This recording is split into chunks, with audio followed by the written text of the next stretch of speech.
Welcome students on E English learning. आज हम पढ़ेंगे हमारी कैलडोस्को बुक है क्लास 12th में एनसीईआरटी। तो उसमें हम पोएम पढ़ेंगे on time written by John Milton. अब देखिए इस पोएम के बारे में हम देखेंगे। ऑन टाइम जो ये पोएम है वो 22 लाइन्स की पोएम है, कंसिस्टिंग ऑफ वन स्टेंजा, मतलब पूरी एक स्टेंजा में है, कोई डिवाइडेशन नहीं किया गया है। राइम स्कीम कुछ इस तरीके से है और यहाँ पे टाइम को एज एन एंटिटी यूज़ किया गया है। हम टाइटल से ही पता लगा सकते हैं कि ऑन टाइम मतलब ये जो पोएम है वो टाइम को एड्रेस करके लिखी गई है। ओके, डायरेक्टली टाइम को एड्रेस करके as a human being time को यूज़ किया गया है। टाइम का पर्सोनिफिकेशन किया गया है इस पोएम में। ओके, और यहाँ पे जो पोइट है जॉन मिल्टन है, उन्होंने बोला है कि टाइम को बोला है कि यदि बहुत सारी चीज़ें बताई हैं कि यदि तुम इन सबको कंज्यूम कर लेते हो, यदि इस यहाँ से हटा देती हो, अपने साथ ले जाते हो, तो ये जो अर्थ है वो एक हेवन बन जाएगा, एक हेवन की तरह बन जाएगा और यहाँ पे रहने वाले लोग जो है वो इटर्नल हो जाएंगे। ठीक है, अमरता को प्राप्त कर लेंगे, खुशियाँ ही खुशियाँ होगी, कोई नेगेटिविटी नहीं होगी। ओके, और जो इंसान होगा वो अपने सुप्रीम क्रिएटर गॉड के बहुत करीब आ जाएगा। देखिए जॉन मिल्टन फेमस पोइट है, इंटेलेक्चुअल राइटर है। Okay, English language, Latin, Greek और इटालियन, इन चारों लैंग्वेज में इन्होंने अपना वर्क लिखा है और इन्होंने बहुत सारे न्यू वर्ड्स जो है वो भी क्वाइंट इंट्रोड्यूस किए हैं, इंग्लिश लैंग्वेज में दिए हैं अपने words. Famous work paradise lost है, एरोपेजिटिका है, एलाइसिडस है, पैराडाइज रिगेन्ड है, सैमसन एगोनिस्ट है। देखिए अब हम इस पोएम का लाइन टू लाइन एक्सप्लेनेशन देखेंगे। Fly envious time till thou run out the race. यहाँ पे देखिए ओल्ड इंग्लिश वर्ड्स यूज़ किए गए हैं पोइट के द्वारा। Thou, thou means you and I means your. Fly and waste time, time को एड्रेस करते हुए पॉइंट बोलते हैं कि उड़ जाओ ईर्ष्यालु समय, एंड वेस्ट ग्रीडी टाइम, क्योंकि लोग जो है वो समय के साथ साथ क्या हो जाते हैं, ग्रीडी हो जाते हैं, लालची हो जाते हैं। Till thou run out the race, और जब तक उड़ते रहो, जब तक अपनी स्पीड को आगे बढ़ाते रहो, जब तक कि ये रेस जो है वो ख़त्म नहीं हो जाती तुम्हारी। Call on the lazy leaden stepping hours, और उन लेज़ी, लेडन, देखिए लेडन क्या है, लीड एक धातु होता है, मेटल होता है जो बहुत भारी होता है। तो उन घंटों को क्या बताया है, बहुत भारी बताया है, मतलब जो बहुत धीरे धीरे आगे बढ़ रहे हैं, तो उनको तुम क्या कर लो, अपने साथ बुला लो, मतलब अपने साथ आगे ले जाओ। Whose speed is but the heavy plummets pace, और उन घंटों की, उन आवर्स की जो स्पीड है वो क्या है, बहुत भारी है।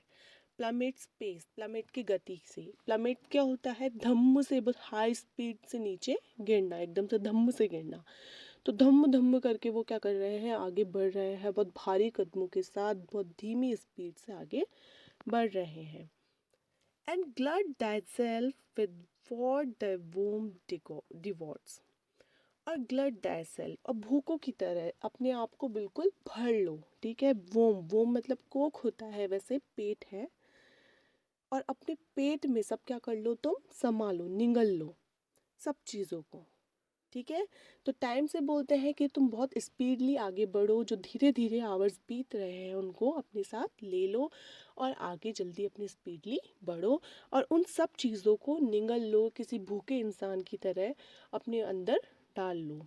अब वो क्या चीज़ें हैं जो वो अपने अंदर डालने को बोल रहा है पोइट टाइम को, which is no more than what is false and vain. वो सब चीज़ें जो कि कुछ भी नहीं है, केवल फॉल्स है, झूठी है, वेन, वेन मतलब प्राइड, घमंड से भरी हुई चीज़ें हैं, व्यर्थ हैं। एंड मियरली मॉर्टल ड्रॉज, और जो केवल नष्ट होने वाला कचरा है। ठीक है, कुछ भी ऐसा इम्पोर्टेंट नहीं है, वो झूठी है, वेन है और नश्वर कचरा है।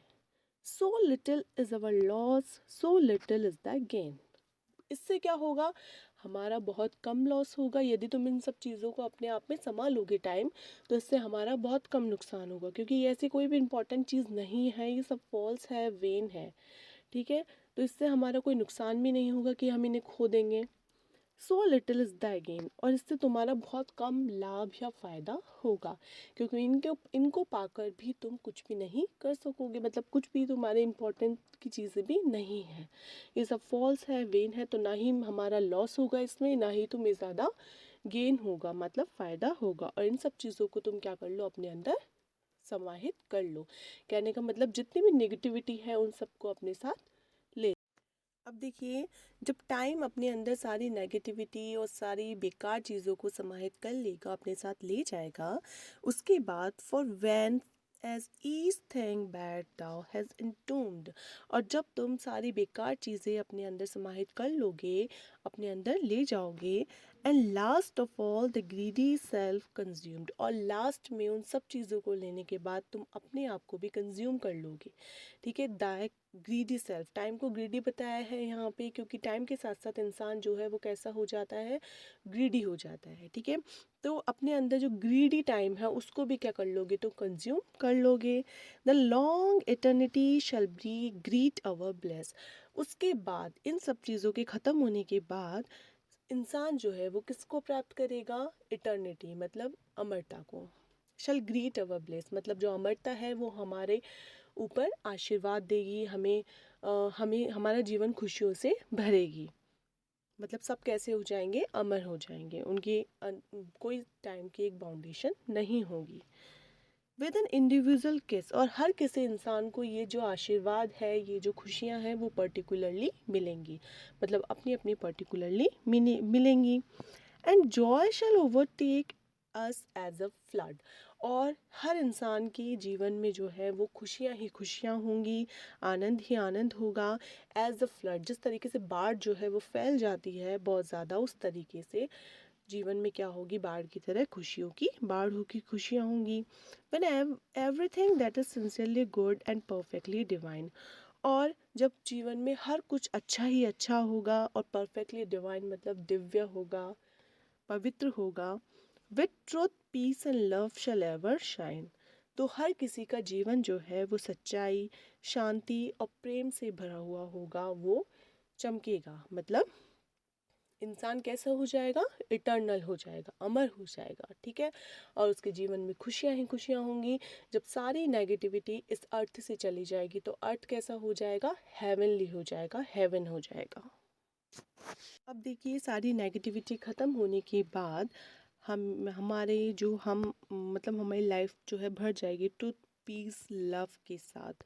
ठीक है, about the supreme throne of him it was whose happy making sight alone, और क्या होगा हमारे जीवन में, हम पहुंच जाएंगे सुप्रीम थ्रोन के पास, उस थ्रोन के पास जो सुप्रीम थ्रोन जिस पर कौन बैठा है, उस सिंहासन पे भगवान बैठा है, हमारा क्रिएटर बैठा है, उसके पास हम पहुंच जाएंगे, उसको बहुत नज़दीक हम हो जाएंगे उसके। It was whose happy making sight alone, और ये जो चीज़ है, भगवान है या फिर उनका जो थ्रोन है, ठीक है, ये एक ऐसा दृश्य होगा जो हमारे जीवन में खुशियाँ भर देगा। When once our heavenly guided soul shall climb, और जब एक बार हमारा heavenly guided मतलब जो आत्मा है हमारी, हेवन यहाँ पे हेवन वो वाला हेवन नहीं है जो हम मरने के बाद मिलेगा, बल्कि वो हेवन है जो अर्थ पे हमने बनाया है। ठीक है, टाइम ने बनाया है। तो ये जो हमारी आत्मा है जो हेवनली हो चुकी है, वो मिक्स हो जाएगी इसमें। देन ऑल दिस अर्थी ग्रॉसनेस क्विट, और पृथ्वी की जितनी भी ग्रॉसनेस हैं, बुराइयां हैं, वो सब क्विट हो जाएंगी। ठीक है, और ये पृथ्वी पूरी कैसी हो जाएगी, हेवन हो जाएंगे, और हम इसमें रहेंगे। टाइम जो है वो भी चला जाएगा, तो हम जो है टाइम के हम बिल्कुल फ्री हो जाएंगे, टाइम की कोई बाउंडेशन नहीं रहेगी, हमारे अंदर कोई फियर नहीं होगा, या फिर अर्थ पर कोई नेगेटिविटी या बुराइयाँ नहीं होगी, और हम भगवान के बहुत करीब या नज़दीक होंगे। Attired with stars we shall forever set, और जो स्टार्स है, तारे हैं, उसकी तरह चमकेंगे हम। ठीक है, उनकी तरह हम चमकेंगे, बैठेंगे हमेशा इस हेवन में, triumphing over death chance and thee O time, और हम जीत पा लेंगे किस पे, डेथ पे, मृत्यु पे, क्योंकि हम इटर्नल हो जाएंगे, अमर हो जाएंगे, तो मृत्यु भी नहीं आएगी। चांस, ठीक है, जो मौके हैं, किस्मत है, वो भी, उसका भी डर हमें नहीं रहेगा, क्योंकि टाइम जो है वो सब कुछ नेगेटिविटी, सारी नेगेटिविटी को अपने अंदर कंज्यूम कर लेगा। बल्कि एंड दी योर टाइम, और अपने आप को भी बोलते हैं ना, हम टाइम पे भी जीत पालेंगे, क्योंकि बोला है शुरू में कि अपने ग्रीडी सेल्फ को भी टाइम क्या करेगा, कंज्यूम कर लेगा। ठीक है, तो इस तरीके से पूरी नेगेटिविटी ख़त्म होके पूरी अर्थ हेवन हो जाएगी, और हम इस हेवन में क्या बन जाएंगे, मिक्स हो जाएंगे इस हेवन में, भगवान के नज़दीक आ जाएंगे, और हमारे जीवन में खुशियाँ ही खुशियाँ होंगी। तो एक यहाँ पे पॉइंट ने, जॉन मिल्टन ने टाइम के साथ एक प्लान डिस्कशन हमें बताया है कि किस तरीके से टाइम जो है वो सारी चीज़ें कंज्यूम करके इस अर्थ को हेवन बनाएगा, और हमारी जो बॉडी है, हमारी जो सोल है, वो कैसी हो जाएगी, हेवनली हो जाएगी। Thank you.